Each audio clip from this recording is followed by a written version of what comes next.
Hey guys, this is your boy A Strong. Um, Here to talk about a forgotten gem film made in 1988 called Miracle Mile, apocalyptic thriller film directed by Steve De Jarnatt and starring Anthony Edwards and Mare Winningham. The film takes place mostly in real time, and it's named after the neighborhood of Los Angeles, Miracle Mile. Anthony Edwards, you might remember him known role for being Mark Green in the first 8 seasons of ER, Top Gun, Zodiac, and Mare Winningham, and she's known for Best Supporting Actress for a 1995 film for Georgia. Did also other films like St. Elmo's Fire, The War. Anthony Edwards' character is named Harry, and Mare Winningham's character is named Julie.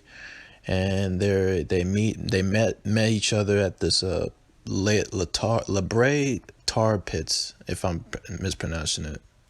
Excuse me. And they immediately fall in love at that place. And after spending the afternoon together, they make a date meet after Julie's shift at midnight at a coffee shop. And Harry wakes up pretty much late at night and pretty much misses the date time to meet up with Julie. So he goes to a coffee shop like at 4 a.m. in the morning and tries to call her at a phone booth. I mean, this is 1988. They didn't have iPhones and everything, so what are you gonna do?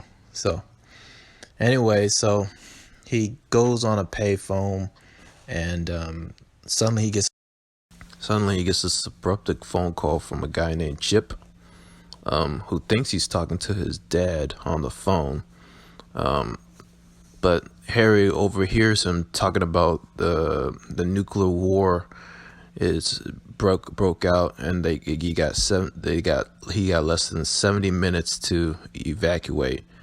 So this is where the film take this turn on you. It suddenly starts not being a romantic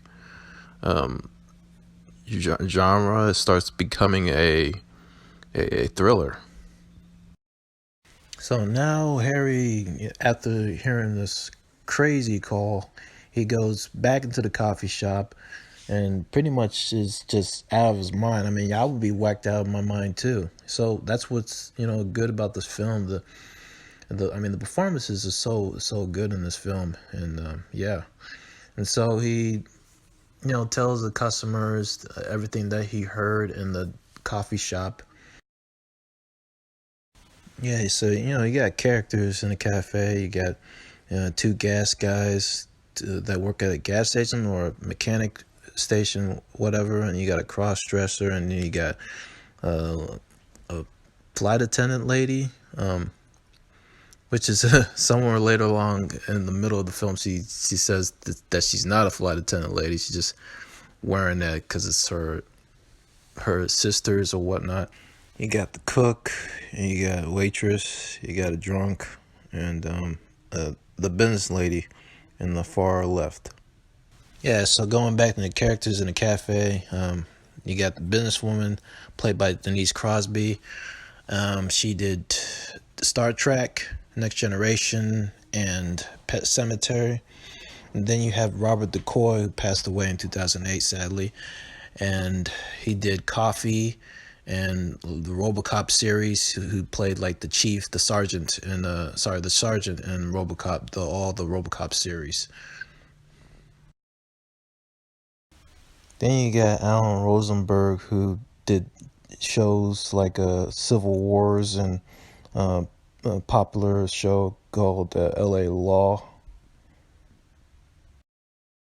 And the drunk, played by Earl Bowen, who pretty much was the psychologist in all the Terminator films. And Lon Jones, who's the waitress in the movie, was Esmeralda, Edward Scissorhands. She was I think one of the customers or the neighbors in Edward Scissorhands.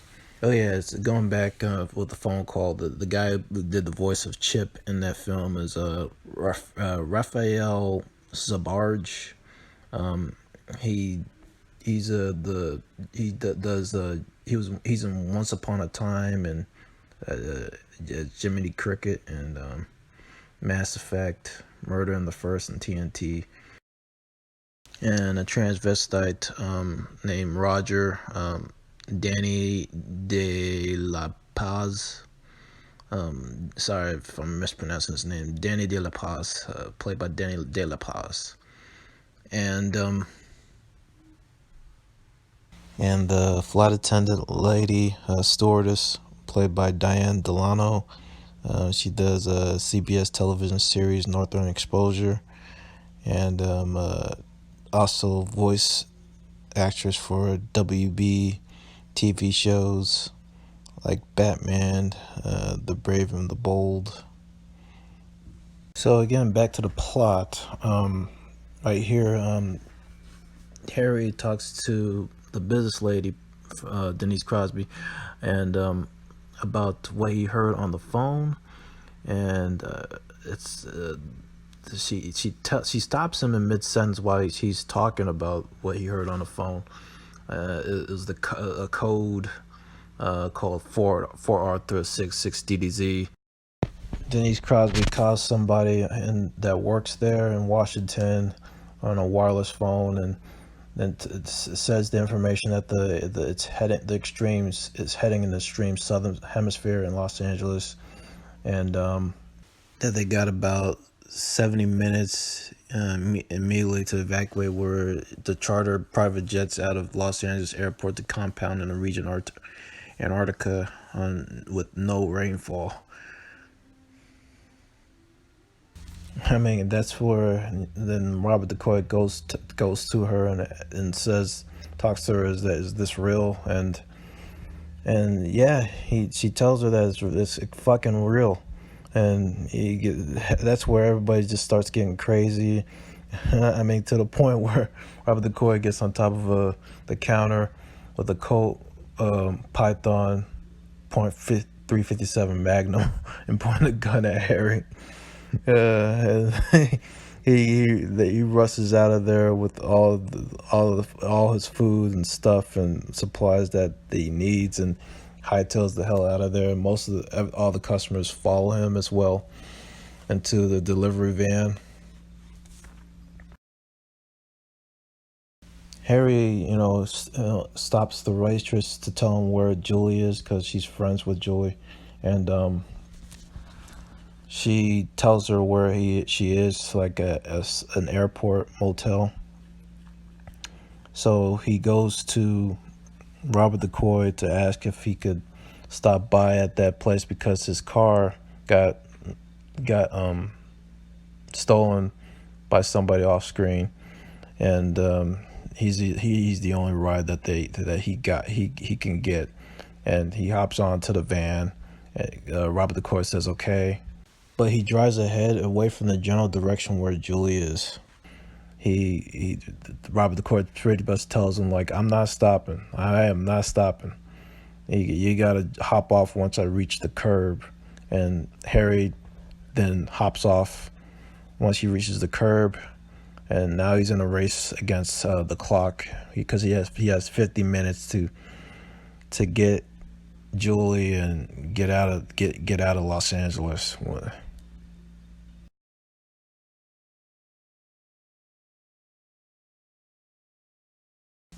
Okay, so at this point right now, in this review commentary, I would stop right now and stop listening to me, because I mean it's a really good film, and it's worth a watch, and right now, if we go any further in this commentary, I'm gonna spoil the film. So spoiler alert. So Harry stops a car on the road from a guy who stole some stereos, played by Mechaleti Williamson.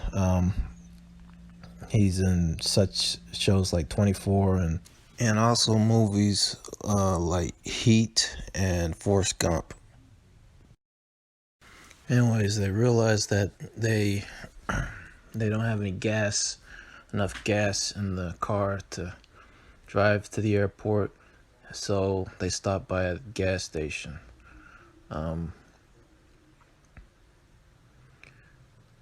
Harry goes to the payphone and tries to get in contact with Julie again, and just to talk to her and to get ready. But then they get into a scruffle situation where the gas attendant, played by Edward Bunker, you might know him. I mean, he's done a whole bunch of he's pretty much he has a story on him. He was an ex-con and got into screenwriting and acting and did movies in the 70s like Straight Time, Runaway Train, but he's best known for Reservoir Dogs, where he plays Mr. Blue, I believe.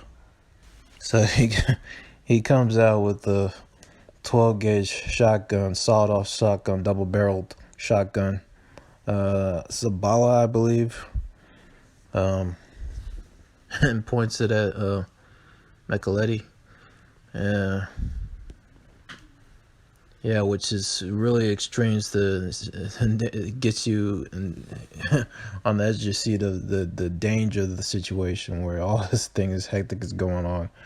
And yeah, Harry sees that. He pays him money to let them, pump gas, and they do that until suddenly the cops come by and sees that gun in Edward's hand. And then they tell him to freeze, get on the ground, and everything's going crazy. Harry is still at the payphone, and he rushes there, and then Mechaleti character takes one of those, the gas pumpers, and pours gasoline on the cops, and one of the cops shoots the gun in the air, and she gets on fire, and everybody gets on fire, and Harry and the guy hightail out of there in their car. It just went nuts.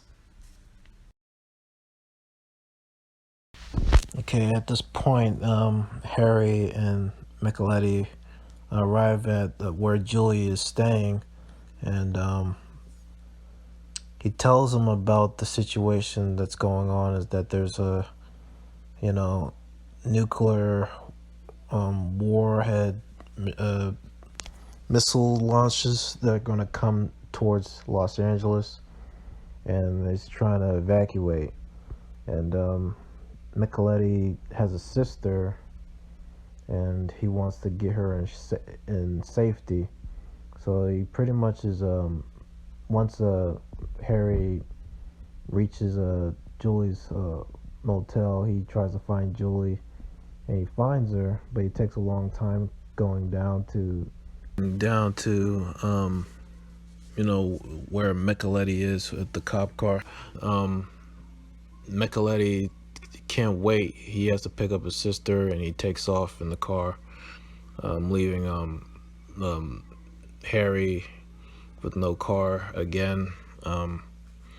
But he somehow gets Julie to the place where they need to go. He reaches the building, and the helicopter, they don't have somebody who can fly the helicopter. So that's another situation again, and the clock's ticking. He tells Julie to stay put. She's high on Valium, and is like knocked out. So she really doesn't is very incoherent of what he's saying. And yeah, he goes down to go find somebody who could fly a helicopter. And this movie does not sugarcoat how 80s it is. Uh, so he tries to find somebody who can fly a helicopter in the gym, of all places. And he winds up meeting Brian Thompson, who's the helicopter guy in this film. He's known for working in action adventure films and science fiction genres because of the way he looks and all that stuff. They meet outside, and he sees Julie shouting out the same thing because somebody told her that there's a nuclear war coming, and so she took it on her way to try to shout out if there's anybody could fly a helicopter. He sees that Julie's there, and he tells the guy that could fly a helicopter to meet him at the building so he can go get Julie. And he finally gets Julie, and then Micheletti is in a car chase with the cops, and he drives into a mall store with his sister in his arms, and they both died. The lady who played his sister was played by Kelly Jo Minter. She done movies like Mask, The Lost Boys, Nightmare on Elm Street, Hill Street Blues. And so they both just pass away while they're in the mall because they're severely wounded. And Julie and Harry tries to go back into the building, I believe.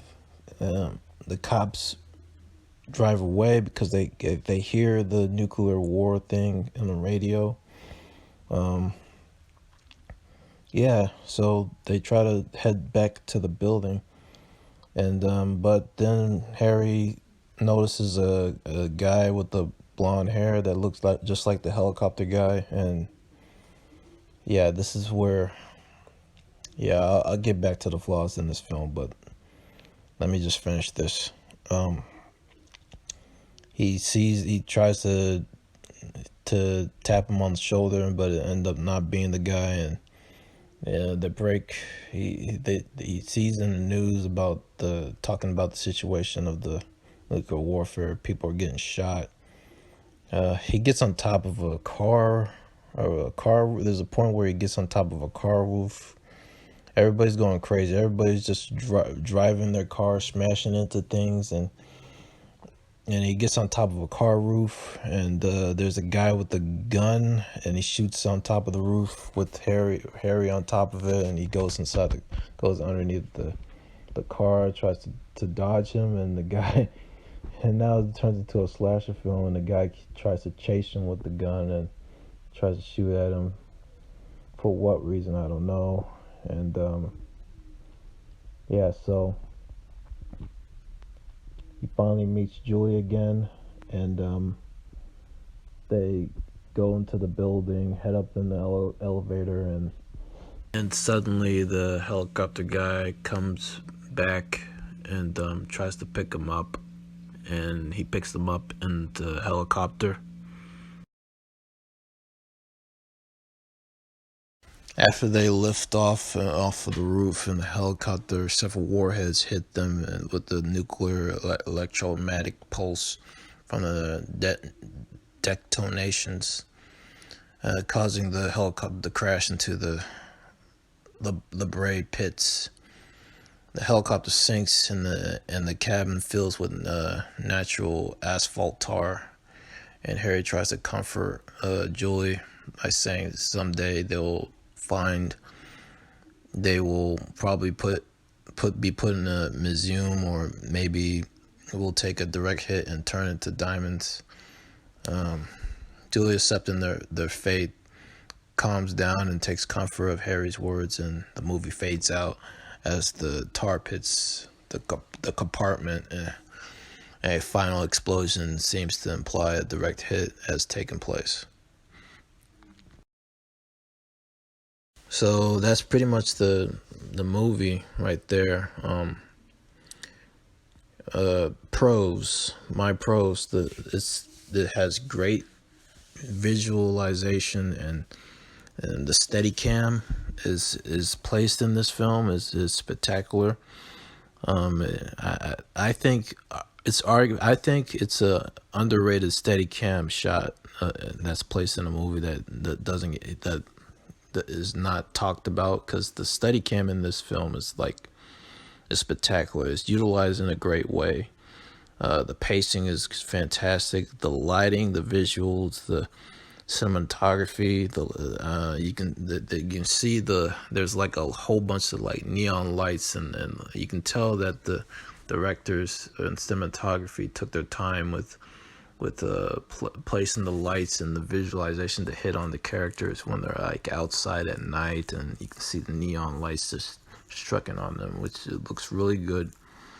The concept idea is good. It's a common idea, but it's a great concept, and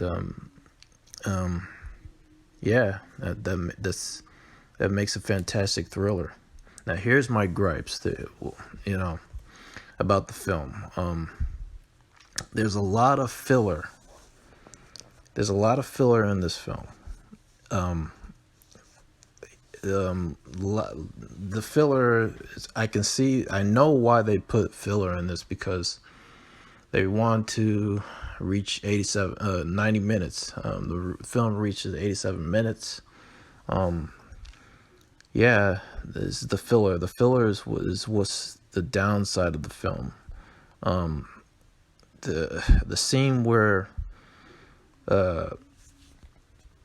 Micheletti's and Kelly goes crashing into the mall. I found that kind of forced and unnatural, because you got to understand, Anthony Edwards' character Harry just met the guy for about a stranger for about, I don't know, less than 15 minutes. They don't know each other. The odds that you're gonna meet that stranger that night again, it's like a million to one. A million to one. It doesn't make any sense, especially when the situation is high about nuclear war coming your direction. You're not gonna see that guy anymore. He's gone. And here's the thing that they could have done. They could have just got somebody else, like a stranger, just another stranger that just got, that's mortally wounded as well, and that could be just like a sad moment of time and pace within the story. That's another thing they could have done. That would be a better idea to utilize in this scene or anything, but you just don't get the same stranger as a coincidence. It just doesn't make any sense.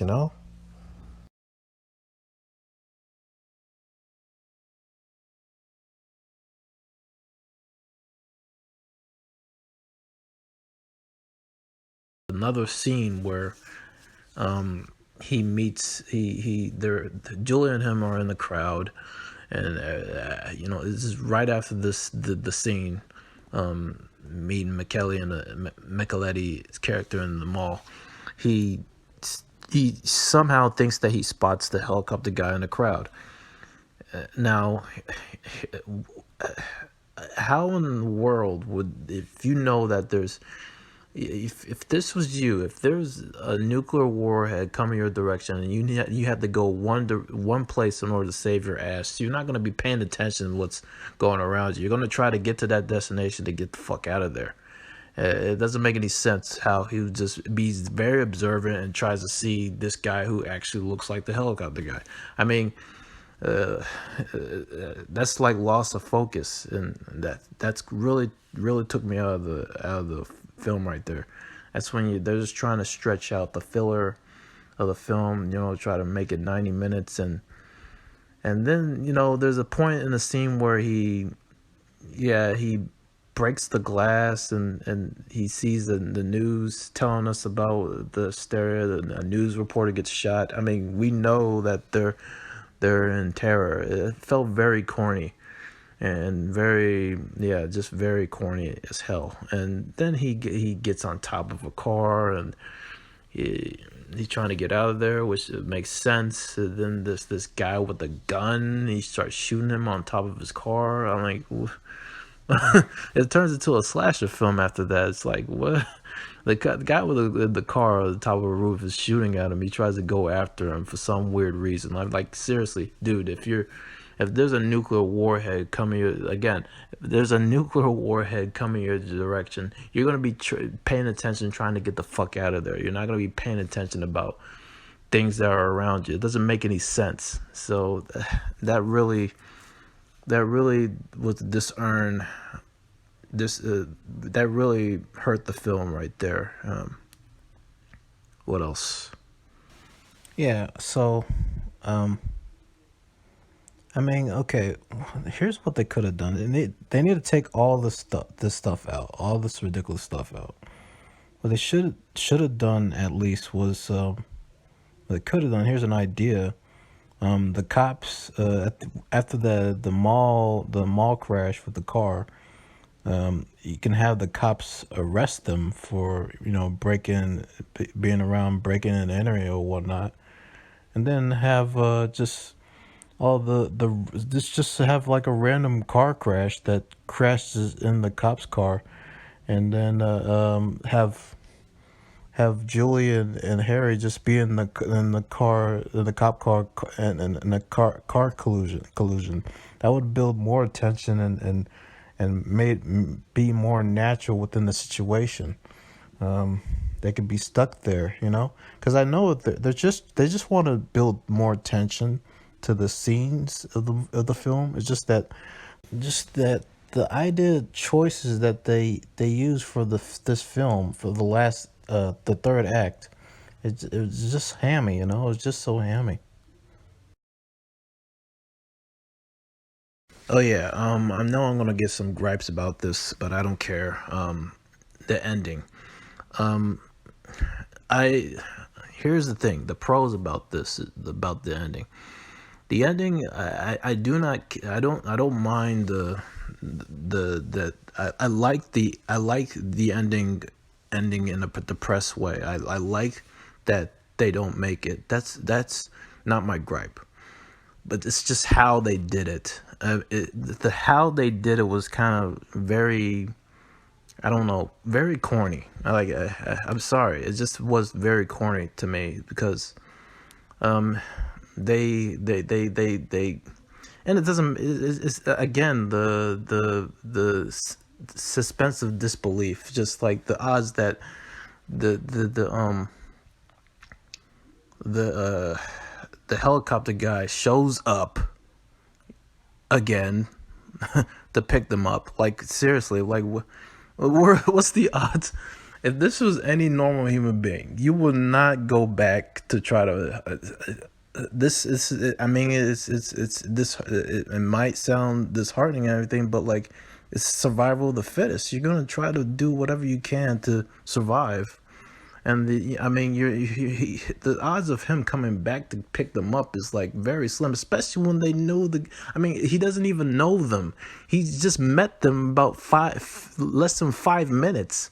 He's not going to come back and try I mean, he's going to try to do whatever he can to survive with the people that he got, or, I mean, that was kind of weird. Like, that he come back and tries to pick him up and take him, out of the destination. It's very corny and very forced and very corny.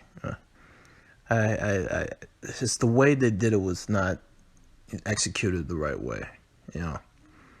Okay, now here's the solutions about the movie. What they should have done was, I mean, this is all comes down to editing. I mean, they should have cut out all these stuff out. Like they needed to take the hit, you know. Sometimes a film is not 90 minutes. It's okay. It's okay. What matters is if you make a good film, you know? And they should have did some proper editing, cut out all those scenes, because all those scenes are filler, and that really hurt the film. Especially when the limited budget that you got. Renew the ending. The ending, I would love the ending to have them just like, you know, I like the ending that they reach their fate, and they accept their fate, that they, you know, that they're not going to get out of this alive, but they still have love with each other. It's a to death do us part. And at the end, this is a romantic film. It's just a it's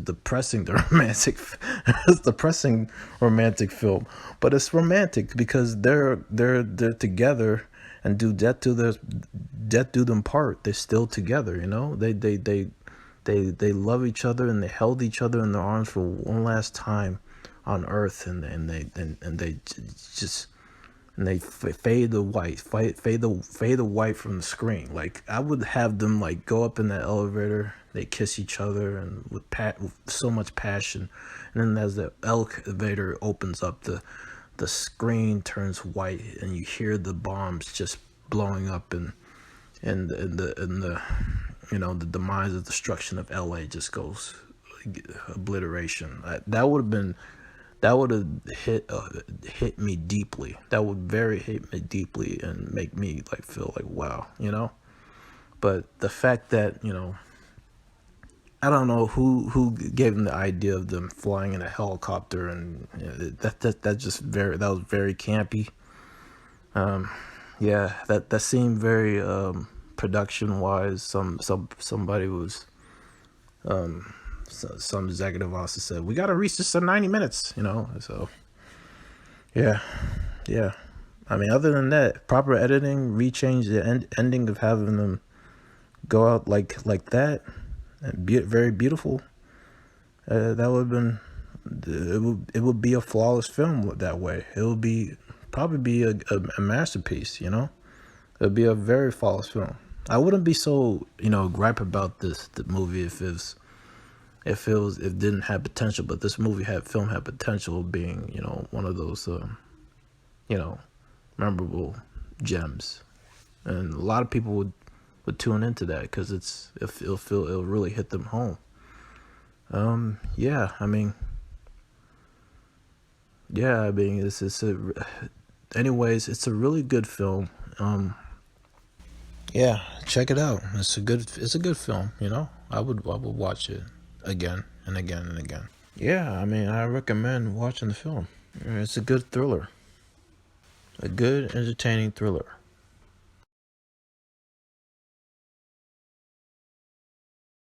Yeah, so this is a review for Miracle Mile. My name is A Strong.